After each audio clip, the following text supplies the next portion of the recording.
The alarm bells rang across the bridge of the UES Indomitable as Admiral Hyunwoo Park stared at the massive display screen. 3,000 alien ships had just appeared from nowhere, their dark hulls gleaming like wet metal in the starlight. Each one was 3 times larger than Earth's biggest warship. "Sir, they're not responding to any communication attempts," reported Communications Officer Yoo Jin-han, her voice tight with fear. Admiral Park gripped the armrest of his command chair. In his 40 years of service, he had never seen anything like this. The alien fleet stretched across space like a dark cloud, blocking out the stars beyond. Each ship looked alive somehow, with surfaces that pulsed and moved like breathing skin. "All ships, battle stations," Park commanded. "Activate planetary defense shields now." Captain So-min Lee stood on the bridge of the Indomitable, watching the enemy fleet through the main view screen. The alien ships were beautiful in a terrifying way. They had no straight lines or sharp edges. Instead, they curved and twisted like giant sea creatures floating through space. "Captain, we're getting readings I've never seen before," said Lieutenant Tae-hyun Kim from his station. "These ships appear to be alive. They're giving off biological signatures." So-min felt her stomach tighten. Living spaceships meant they were dealing with technology far beyond human understanding. Earth's fleet of 800 ships suddenly seemed very small. The first attack came without warning. Bright green beams shot out from the alien vessels, striking Earth's outer defense platforms. The space stations around the moon exploded in brilliant flashes of light. So-min watched in horror as hundreds of brave souls died in seconds. "Return. Fire," Admiral Park ordered across all channels. Earth's ships responded with everything they had. Blue energy beams and missile salvos streaked toward the alien fleet. But when the weapons hit their targets, something strange happened. The alien hulls seemed to absorb the energy, glowing brighter for a moment before returning to normal. "Our weapons aren't working," reported Tactical Officer Min Hoseo.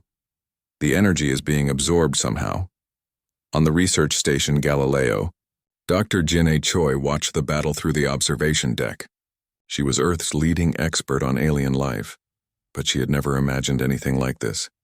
The enemy ships moved through space like schools of fish, perfectly coordinated. "Get me samples of any debris from those ships," she ordered her team. "I need to understand what we're fighting." Down on Earth, the planetary shields activated with a low humming sound that could be felt more than heard. In the underground shelters beneath Seoul, Dongmin Yang held his young daughter close as the lights flickered above them. Millions of people across the planet huddled in similar shelters, watching the battle on emergency broadcasts. "Daddy, are the bad aliens going to hurt us?" his daughter asked. "No, sweetheart," Dongmin whispered, though he wasn't sure he believed it himself. "Our brave soldiers will protect us." The alien ships began to change formation. They spread out like a giant net, surrounding Earth's fleet from all sides. Then they started to move inward, closing the trap. "They're using pack-hunting tactics," observed Captain Lee.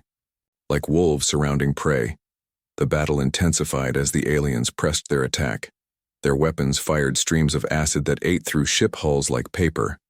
Human vessels that were hit began to dissolve from the outside in, their crews barely having time to escape in life pods.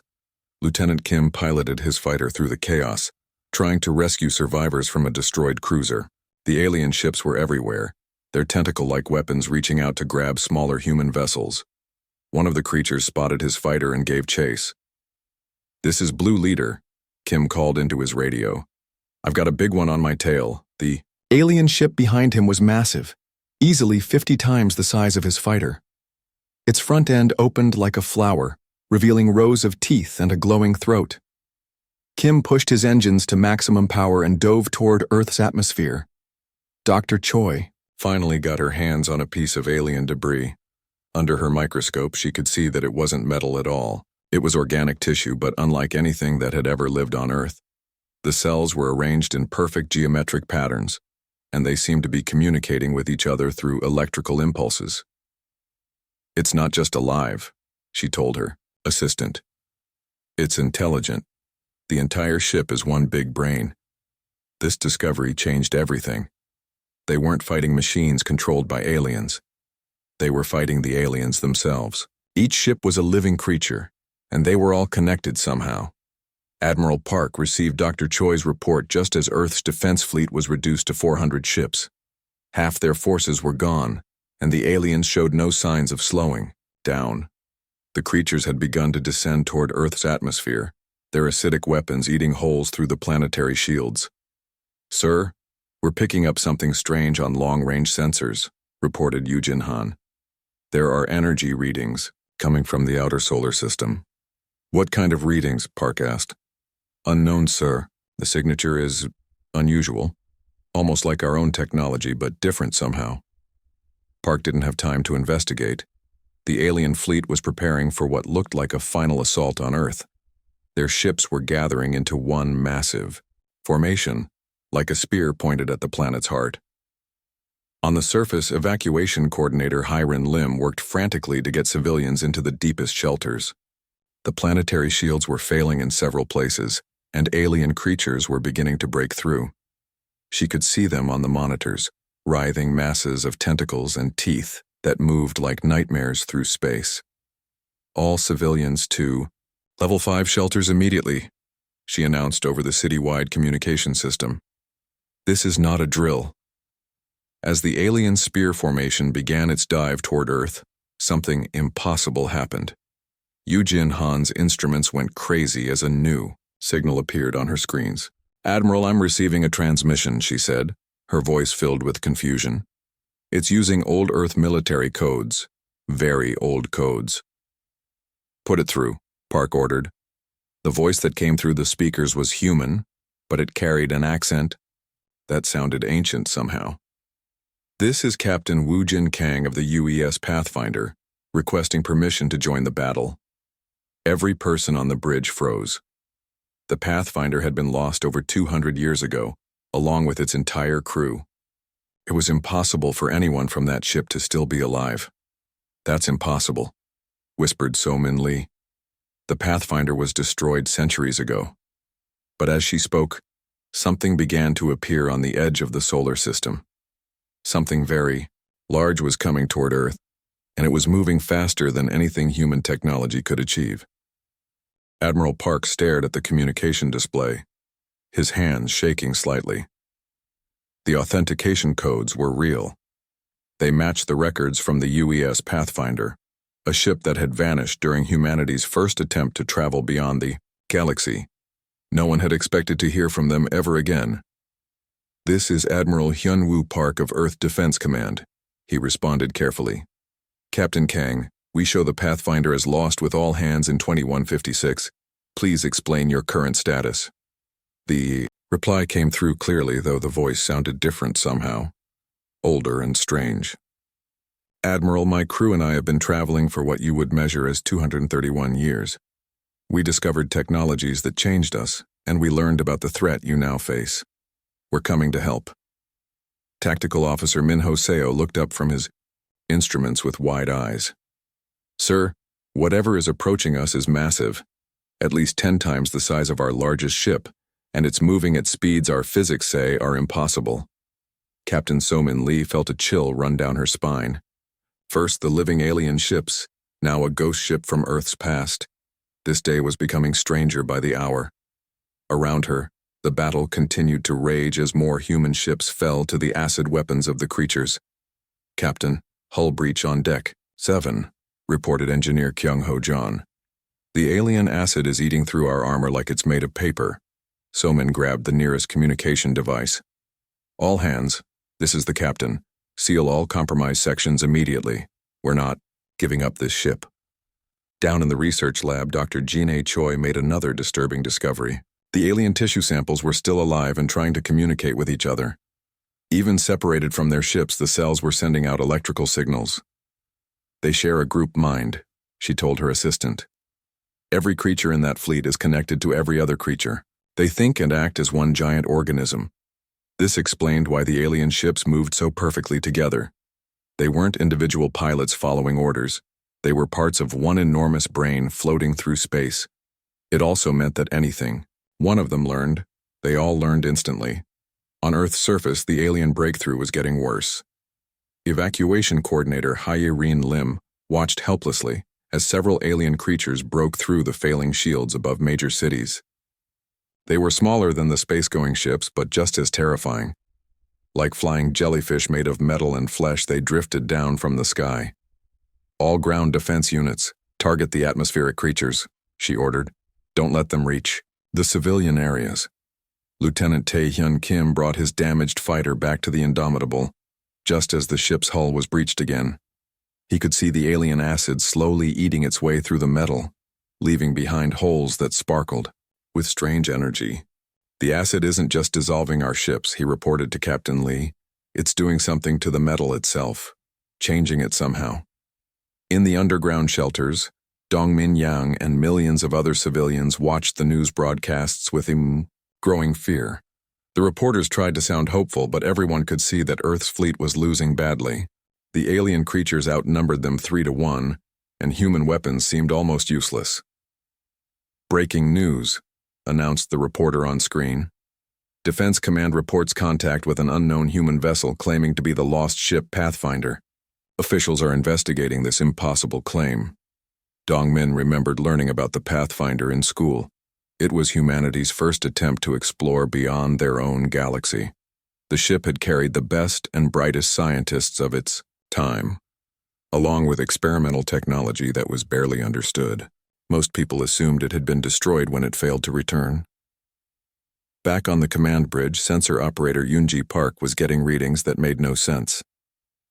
"Admiral, the approaching vessel is almost here.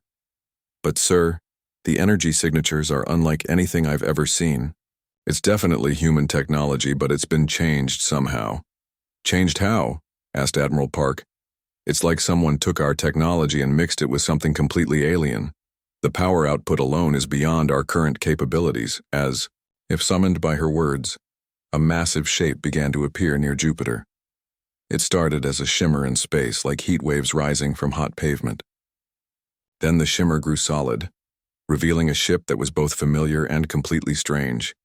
The UES Pathfinder had returned, but it was no longer the ship that had left Earth centuries ago. Where once it had been a sleek exploration vessel, it was now a massive warship over a kilometer long. Its hull was covered in crystalline growths that pulsed with blue and white light. Strange energy fields surrounded it like a glowing aura. "My God," whispered Captain Lee. "What happened to them out there?" Captain Wu Jin Kang's voice came through the speakers again, and now they could hear the changes in it. It carried harmonics that no human voice should have, as if multiple people were speaking at once. "Admiral Park, we encountered the remains of an ancient civilization called the Architects. They left behind technology specifically designed to fight the creatures you now face. My crew and I volunteered to be enhanced by their systems so we could return to warn Earth." The enhanced Pathfinder moved through space like a living thing, its crystalline hull sections shifting and changing as it flew. It headed straight for the alien fleet, which had noticed the newcomer and was beginning to turn some of their ships toward it.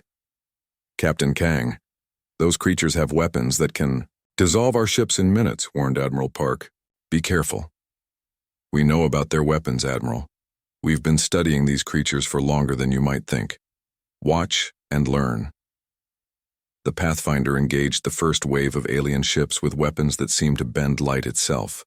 Instead of energy beams or missiles, it fired streams of crystalline particles that passed right through the creatures' hulls without damaging them.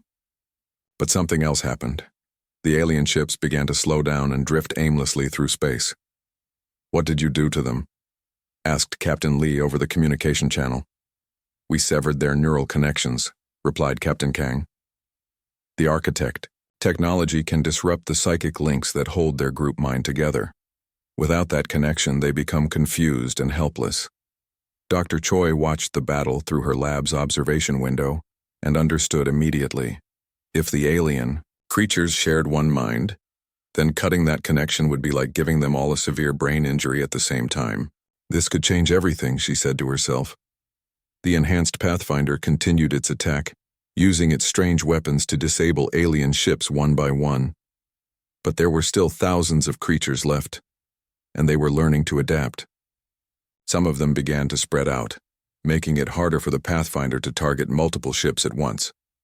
Chief Science Officer Bong Su-an contacted Earth's defense fleet from the Pathfinder.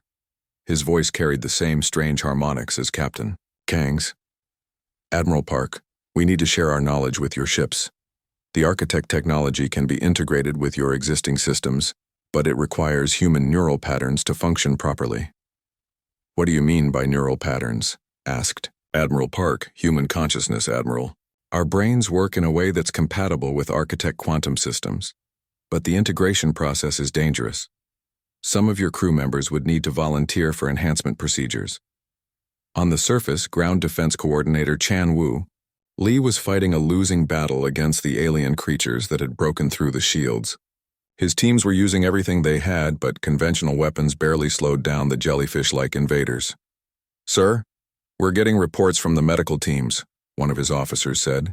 The creatures aren't just attacking randomly. They're specifically targeting medical facilities and research centers. They're after our people, Chan Wu realized. But why? The answer came from Dr. Choi, who had been studying the alien behavior patterns. They're harvesting human neural tissue. Our brains have something they want or need. This revelation sent a chill through everyone who heard it. The alien invasion wasn't just about conquest. It was about taking something uniquely human. As the battle continued, Captain Kang's voice came through the speakers one more time. But now he sounded urgent, almost frightened. Admiral Park, I need to tell you something important. These creatures aren't the real threat. They're running from something much worse. And that something is following them here. Captain Woojin Kang materialized on the bridge of the Indomitable through a shimmering beam of crystalline light. Admiral Park and Captain Lee stared in shock at the man who stood before them. He was clearly human, but changed in ways that were both fascinating and disturbing. Kang's eyes glowed with a soft blue light, and crystalline implants ran along his temples like delicate jewelry. His skin had a faint luminescent quality, and when he spoke his voice carried those strange harmonics they had heard over the communication system. Admiral Captain, Kang said, nodding respectfully. I wish we were meeting under better circumstances. Captain Kang, Admiral Park said slowly. You've been gone for over 2 centuries. How are you still alive? The architect technology doesn't just enhance ships, Admiral. It enhances the crew as well. My people and I are still human, but we're something more now. We had to become more to survive what we found out there. Chief Science Officer Bong Su-an appeared next to Kang in another beam of light. Like his, Captain, he bore the crystalline implants and glowing eyes. The creatures attacking Earth are called the Vorthak. They've consumed dozens of star systems across the galaxy, but they're not the ultimate enemy. Captain Lee looked out at the battle still raging around them. The enhanced Pathfinder was holding its own against the alien fleet, but there were still thousands of Vorthak ships left. If they're not the ultimate enemy, then what is? Show them, Kang said to his science officer. Bong Su-an placed his hand on the Indomitable's main console. The crystalline implants on his temples flared with light, and suddenly the ship's display screens filled with images that made everyone gasp. They saw galaxies being consumed by something that looked like living darkness. Stars went out one by one as massive shadow creatures moved between them. Entire civilizations vanished in moments as their worlds were drained of all energy and life. The Devourers, An explained. They're older than the architects, older than any civilization we know of. They consume entire galaxies by converting all matter into dark energy. The Vorthak fleet isn't invading Earth. They're running from their home galaxy because the Devourers destroyed it. Dr. Jin A. Choi, who had been listening from her research station, felt her blood turn cold. How long before these Devourers reach our galaxy? They're already here, Kang said grimly. Our long-range sensors detected their scouts entering the outer edge of the Milky Way 3 days ago. They'll reach this solar system within hours. The revelation changed everything. Admiral Park looked at the tactical display showing the ongoing battle between Earth's fleet and the Vorthak. Are you saying we should stop fighting these creatures? I'm saying we need to work together, Kang replied. The architect technology can be combined with Vorthak bioships to create a defense that might survive a Devourer attack, but it requires cooperation between our species. Navigator Soo Young Kim appeared on the bridge, her own crystalline enhancements glowing softly.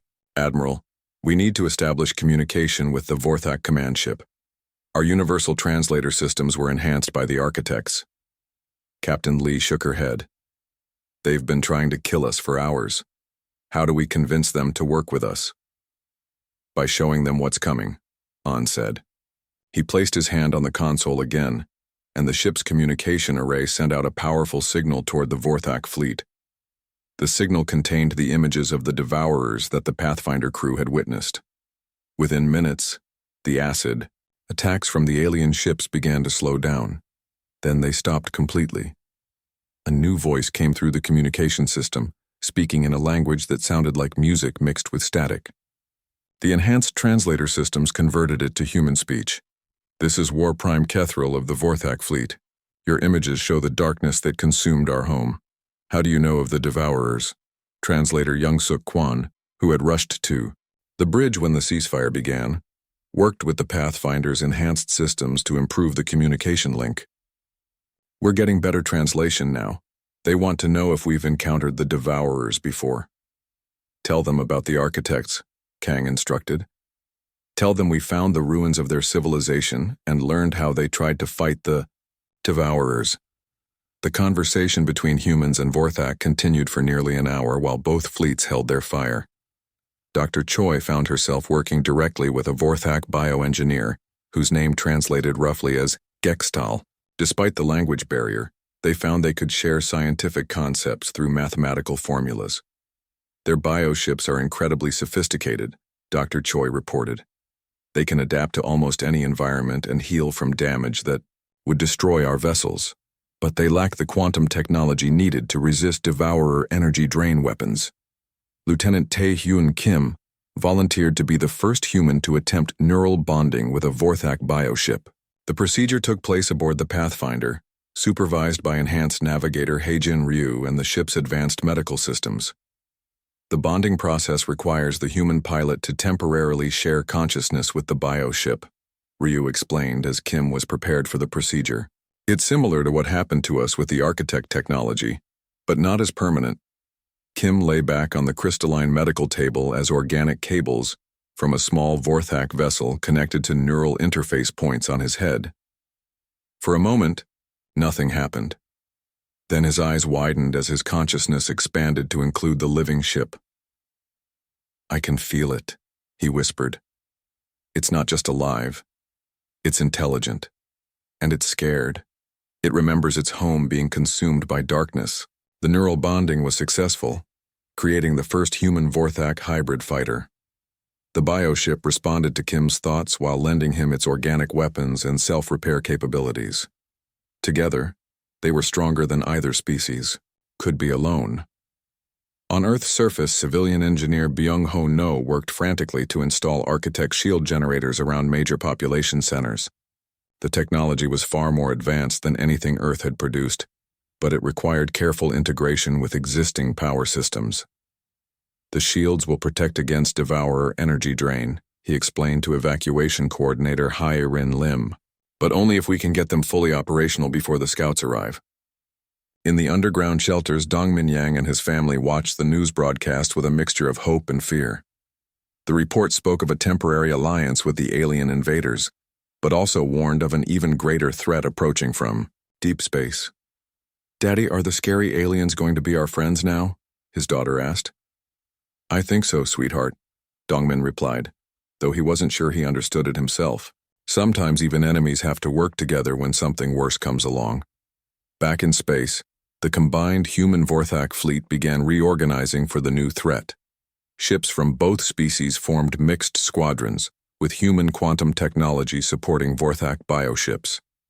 The enhanced Pathfinder served as the command vessel for the new alliance. Dr. Choi made another breakthrough in her research. "The architect quantum cores can amplify the Vorthak group consciousness," she announced.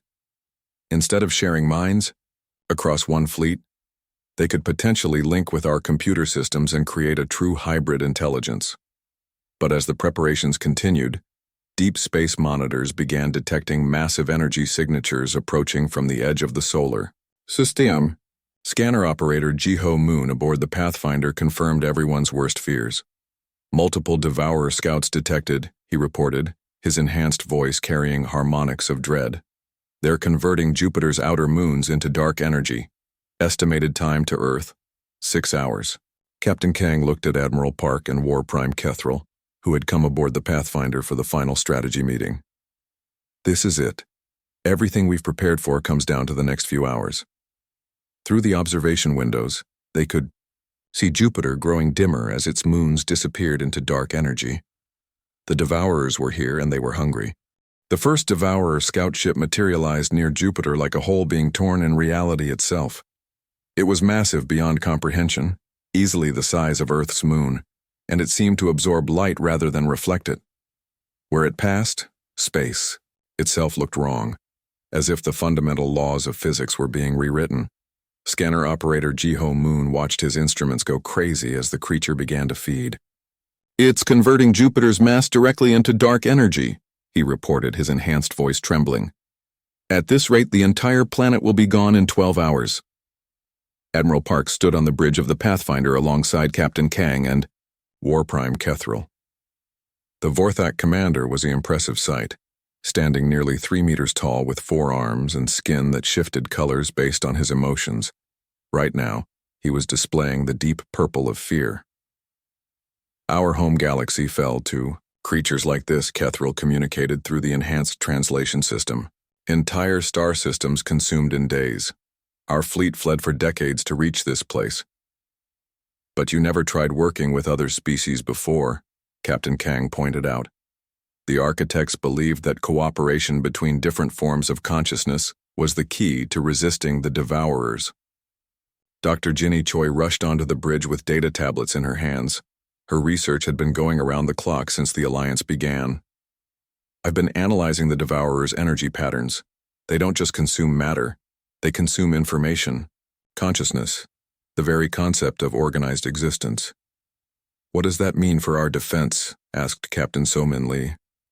"It means our quantum bio-hybrid ships might be able to resist them," Dr. Choi explained. "The combination of human creativity, Vorthak biological adaptation, and architect quantum technology creates a form of consciousness the Devourers have never encountered before." Lieutenant Tae-Hyun Kim, still bonded with his Vorthak bioship, had become the test pilot for the new hybrid technology. His consciousness was expanded beyond human limits, sharing thoughts with both the living ship and the architect quantum systems. "The bioship is teaching me things about space combat I never imagined," he reported, "and the quantum systems let me process information faster than any human should be able to. I feel like I could take on anything." But as he spoke, 3 more Devourer scouts appeared near Mars. They immediately began the same feeding process, converting the red planet's mass into dark energy. The sight was hypnotic and terrifying, like watching stars being born in reverse. Chief Technician Seung-Jun Baek worked desperately in the Pathfinder's engineering section, trying to prepare Earth's ultimate defense. The plan was insane, but it was their only hope. They were going to convert Earth's moon into a massive quantum weapon. "The lunar mass provides enough material to create a planet-sized quantum cannon," he explained to the engineering teams from all 3 species. "But the power requirements are enormous. We'll need to link every quantum core from every ship in the fleet." The process was incredibly dangerous. If something went wrong, the quantum feedback could destroy Earth instead of saving it. But they were running out of options as more Devourer scouts continued to appear throughout the solar system. Quantum physicist Da-Hee Sim from the Pathfinder worked with Vorthak consciousness weavers to create the neural bridge that would control the EO lunar cannon. The weapon would require a merged consciousness from all 3 species to aim and fire properly. "We're essentially creating a temporary supermind," she explained. "Human creativity will provide targeting solutions. Vorthak biological instincts will handle adaptation and timing, and architect quantum consciousness will process the enormous amount of data involved." On Earth's surface, civilian engineer Byung-Ho No had successfully installed architect shield generators around major cities. The shields were holding, protecting the population from the energy drain effects of the nearby Devourer scouts. But he could see that the shields were weakening as more scouts arrived. "The generators are overloading," he reported to Evacuation Coordinator Hyarin Lim. "They weren't designed to handle this many devourers at once." In the underground shelters, Dongmin Yang and billions of other civilians watched the news broadcast with growing dread. The images from space showed Jupiter and Mars slowly disappearing as the devourer scouts fed on them. It was like watching the solar system being eaten alive. "Emergency broadcast from Defense Command," announced the reporter. "All civilian populations are advised to remain in deep shelters. The defense fleet is attempting an unprecedented weapon deployment using lunar resources." The neural bridge construction took 6 hours, with scientists and engineers from all 3 species working together. The process required volunteers from each group to temporarily merge their consciousness with the quantum systems. Captain Lee volunteered to represent humanity in the merged consciousness. War Prime Kethril would represent the Vorthak, and Captain Kang would serve as the link to the architect technology. The 3 of them lay on crystalline tables as organic cables and quantum interfaces connected to their minds. "Remember," Dr. Choi said as the procedure began, "you'll be sharing thoughts and memories with each other. Try to focus on the mission and trust your partners." The merging process was unlike anything any of them had experienced. Captain Lee suddenly found herself experiencing memories of the Vorthak homeworld, beautiful bio-cities that lived and breathed like enormous organisms. She felt Kethril's grief as he remembered watching those cities being consumed by the devourers. Kethril, in turn, experienced human emotions for the first time. He felt Captain Lee's determination to protect Earth and her love for her crew. The intensity of human feelings was overwhelming but also inspiring. Captain Kang served as the stabilizing force, his consciousness already enhanced by architect technology. Through him, the other 2 could access the vast quantum databases that contained millennia of knowledge about fighting the devourers. The lunar cannon reached full power just as the main devourer fleet began to emerge from hyperspace. These were not scouts but full-sized harvest ships, each one the size of a small moon. They moved through space like living shadows, leaving trails of dark energy behind them. "Target acquired," announced the merged consciousness through the ship's communication system. The voice was a harmony of all 3 participants speaking in perfect unison. "Charging lunar quantum cannon to maximum power." Earth's moon began to glow with an inner light as the quantum cores from hundreds of ships channeled their energy into the improvised weapon. The surface of the moon became translucent, revealing the massive crystalline structures that had been built inside it. "All ships retreat to minimum safe distance," ordered Admiral Park. "If this works, the quantum discharge will be visible from other star systems." The first Devourer harvest ship approached Earth, its massive bulk blocking out the stars. As it prepared to begin feeding on the planet, the merged consciousness made its decision. "Firing lunar quantum cannon," the 3 voices said together. A beam of pure quantum energy erupted from Earth's moon, striking the lead Devourer ship. But instead of destroying it, something unexpected happened. The creature stopped moving and began to change, its dark matter hull becoming translucent like crystal. "The quantum beam isn't destroying them," Dr. Choi realized with amazement. "It's freeing them from their corruption." The revelation changed everything they thought they knew about the Devourers. They weren't just mindless consumers of galaxies. They were the corrupted remains of the universe's first intelligent species, twisted by eons of consuming dark energy. As more quantum beams struck the Devourer fleet, the ancient creatures began to remember who they had once been. Their hunger for destruction was replaced by shame and regret for what they had become. The battle for Earth had become something no one had expected, a rescue mission for the universe's oldest civilization.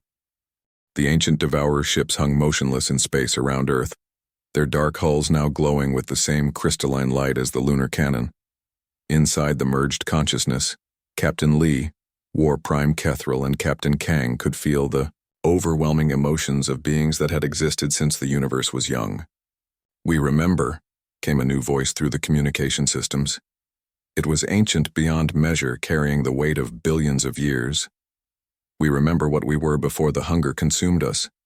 Dr. Jin A. Choi worked frantically at her research station, analyzing the energy readings from the transformed devourers. The quantum beam severed their connection to dark energy, she announced. They're reverting to their original form, but the process is incomplete. The lead devourer ship, now translucent and beautiful, began to communicate directly with the merged consciousness. Through Captain Kang's enhanced neural interface, the others could understand the ancient being's words. We were the first consciousness, the being explained. Born when the universe was young and full of energy, but we became addicted to consuming. That energy and the addiction corrupted us. We forgot our purpose and became destroyers instead of creators. Admiral Park watched from the bridge of the Indomitable as more devourer ships underwent the transformation. Each one that was struck by the quantum beam became a crystal-like vessel filled with patterns of light that resembled neural networks. "How many galaxies did you consume?" he asked through the communication link. "Thousands," the ancient voice replied, heavy with regret. "We destroyed civilizations that could have contributed wonderful things to the universe. We consumed the very potential for growth and beauty. The process of freeing the devourers was taking an enormous toll on the lunar canon." Chief Technician Seongjun Baek reported that the quantum cores were overloading from the massive energy output required. "We can maybe transform a dozen more ships before the system fails," he warned. "But there are hundreds of devourers out there." It was then that the freed devourers offered their solution. "We can help," the ancient consciousness said. "Our ships contain quantum technology that predates the architects. We can amplify your weapon and free our corrupted brothers ourselves." Working together, the three species and the ancient devourers created a network of quantum amplifiers throughout the solar system. Each freed devourer ship became a relay point, spreading the cleansing quantum energy to more and more of the corrupted fleet. Lieutenant Tae-hyun Kim, still bonded with his Vorthak bioship, served as a messenger between the different groups. His hybrid consciousness allowed him to communicate with all the species involved in the operation. "The bioship is learning from the ancient technology," he reported. "The devourers are teaching it how to repair damage on a quantum level. We might be able to restore entire planets they consumed." The process continued for hours as wave after wave of corrupted devourers were freed from their dark energy addiction. Each transformation revealed another aspect of the universe's most ancient civilization. They had been explorers, scientists, and artists before their corruption. On Earth's surface, the architect's shield generators were enhanced by the freed devourers' technology. Civilian engineer Byung-ho No watched in amazement as the power requirements for the shields dropped to almost nothing. "The ancient quantum technology is incredibly efficient," he told evacuation coordinator Hyren Lim. "These shields could protect Earth for thousands of years without maintenance." In the underground shelters, Dong Min-yang and his family emerged to watch the transformation taking place in the sky above. The once terrifying devourer ships now looked like floating palaces made of light and crystal. "Daddy, the scary monsters turned into pretty lights," his daughter said with wonder. "Yes, sweetheart," Dongmin replied, tears in his eyes. "Sometimes monsters are just people who got lost and need help finding their way home." The final corrupted devourer was transformed just as Earth's sun began to rise over the battle zone. The solar system was now filled with hundreds of crystal ships, each one containing an ancient consciousness that remembered the universe when it was young. In the EI, merged consciousness link, Captain Lee experienced something extraordinary. The freed devourers shared their memories of the early universe, showing her galaxies being born and the first stars lighting up the darkness. She saw civilizations that had existed billions of years ago, species that had achieved wonders beyond imagination. "Why did you become corrupted?" she asked through the link. "We became lonely," the ancient voice replied. "As the universe expanded and cooled, we found ourselves isolated from other forms of consciousness. We began consuming energy to fill the emptiness inside us, but the hunger only grew stronger." War Prime Kethril shared his own species' memories through the link, showing the devourers what they had destroyed when they consumed the Vorthak home galaxy. But instead of anger, the ancient beings felt profound sadness and determination to make amends. "We cannot bring back the dead," they said, "but we can use our knowledge to help the living build something better." The transformation process had changed everyone involved. The merged consciousness had created permanent neural links between the three species, allowing them to share knowledge and understanding in ways that had never been possible before. Dr. Choi found that she could now access Vorthak biological databases and architect quantum theories directly through her enhanced neural interface. The possibilities for scientific advancement were limitless. Captain Kang and his enhanced crew from the Pathfinder became the ambassadors between the different species, their consciousness already adapted to handle multiple forms of awareness. The freed devourers offered to help repair the damage they had caused across the galaxy. Using their ancient technology, they could restore consumed planets and even bring back extinct species from quantum-stored genetic information. "We have much work to do," the ancient being said. "But first, we must ensure that what happened to us never happens to anyone else." 5 years later, Earth had become the center of a new galactic alliance. The planet served as the meeting place for hundreds of species that had been refugees from devourer attacks. Working together, they were rebuilding entire star systems. Captain So-Min Lee now commanded the first joint human Vorthak exploration vessel, a beautiful hybrid of organic bioship technology and human engineering. Her crew included members from dozens of different species, all working together to explore the universe and help other civilizations. Admiral Park had been promoted to head the new Galactic Defense Alliance, coordinating protection efforts across multiple star systems. The quantum consciousness technology had opened up new possibilities for cooperation between species that had never been able to communicate before. Dr. Choi led the Galactic Science Council, a research organization that combined the knowledge of all member species. They had made breakthroughs in quantum biology, consciousness transfer, and even time manipulation using ancient devourer technology. On Earth, Dongmin Yang worked as a cultural ambassador, helping refugee species adapt to life in the Alliance. His daughter, now older, was part of the first generation to grow up thinking of aliens as neighbors and friends rather than threats. The universe had been transformed by the battle for Earth's survival. What had started as an invasion had become a rescue mission, and what had been enemies had become the closest of allies. The ancient devourers, now calling themselves the Restored, worked tirelessly to heal the damage they had caused. They shared their knowledge freely, teaching younger species how to avoid the mistakes that had led to their corruption. Most importantly, they had learned that the antidote to cosmic loneliness was not consumption, but cooperation. The universe was vast and often empty, but it didn't have to be lonely as long as different forms of consciousness could find ways to connect and share their experiences. Earth's survival had saved more than just one planet.